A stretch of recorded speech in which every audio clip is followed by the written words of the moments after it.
बातमी आहे का व्हायरल व्हिडिओची भूत उतरवण्यासाठी बाबाचा भक्तांना कसा चोप देतात त्याचा व्हिडिओ आहे आणि चक्क महिलांना देखील मारहाण करत असल्याचा व्हिडिओ समोर आलेला आहे। बुलढाण्यातील शिवा महाराजचा आणखीन एक व्हिडिओ समोर आलाय। शिवा महाराज पुरुषांनाच नाही तर महिलांना देखील मारहाण करतात। महिलेला मारहाण करतानाचा नवीन व्हिडिओ आता व्हायरल झालेला आहे। उतरवण्यासाठी बाबाचा हा चोप आहे।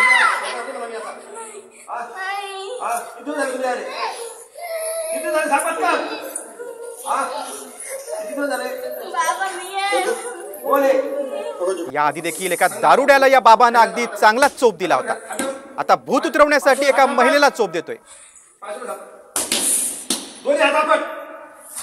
जादूटोणा विरोधी कायद्याअंतर्गत अनुसूची 1 नुसार गुन्हा आहे। अशा प्रकारे भूत उतरण्याच्या बहाण्याने मारहाण करणे, केस उपटणे, अघोरी उपचार करणे हा गुन्हा असून त्यानुसार तात्काळ त्यावर गुन्हा नोंदवण्यात यावा आणि या बाबास अटक